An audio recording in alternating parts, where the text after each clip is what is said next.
प्यारे बच्चों, आइए हम आपको आज जानकारी देने जा रहे हैं भारतीय संस्कृति से जुड़े 4 वेदों की। जो हमारे भारतीय संस्कृति में 4 वेद हैं वो है पहला ऋग्वेद, दूसरा यजुर्वेद, तीसरा सामवेद, चौथा अथर्ववेद।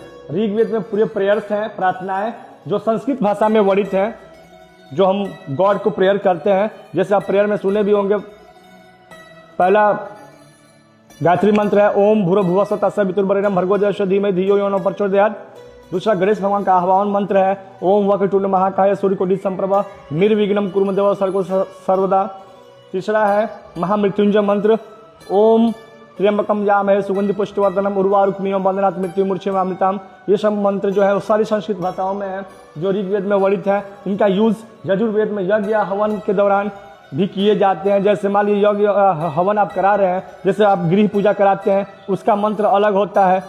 आप श्रवण में जो पूजा कराते हैं उसका मंत्र अलग होता है। जो रुद्राभिषेक यज्ञ हम लोग कराते हैं घरों में, उसका भी मंत्र अलग होता है, जाप अलग होता है। बाइक की पूजा कराते हैं, बाइक की पूजा का मंत्र अलग होता है। मुंडन बच्चे का होता है, जन्म के बाद उसका मंत्र अलग होता है। शादी विवाह का मंत्र अलग होता है। मृत्यु कब किसी का हो जाता है उसका काम कज्जा का मंत्र अलग होता है। मतलब हर चीज़ का अलग अलग मंत्र है। उसके लिए क्या लकड़ी, क्या क्या उसमें व्यवस्थाएं की जाती हैं, क्या पूजा का सामग्री लगेगा, सबका भी वो अलग अलग वर्णित है।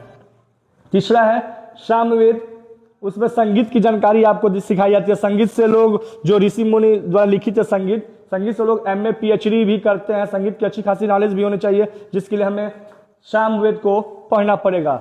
चौथा है अथर्ववेद, जो बहुत ही उपयोगी है। ये चिकित्सा के क्षेत्र में झाड़ फूंक भी है, इसमें टोना टोटका जो आप लोग सुने होंगे, टोना टोटका के बारे में, जड़ी बूटी भी है। अथर्ववेद कभी कभी किसी का तबियत ऐसा खराब हो जाता है जो ठीक नहीं हो पाता, असाध्य रोग हो जाता है, जिसके लिए डॉक्टर्स भी फेल हो जाते हैं, तो उनको कभी कभी किताब खोल के देखना पड़ता है। वही अथर्ववेद का किताब खोल के उसकी मेडिसिन खोजते हैं, क्या इसका भी कोई इलाज है कि नहीं है। तो ये सब चीज़ें अथर्ववेद में है। जादू टोना, वशीकरण भी आप सुने होंगे, लोग वशीकरण का काम कराते हैं, उसको भी अथर्ववेद से ही जोड़ा गया है, उसमें ही इसकी बातें हैं। ये अथर्व ऋषि द्वारा लिखित है।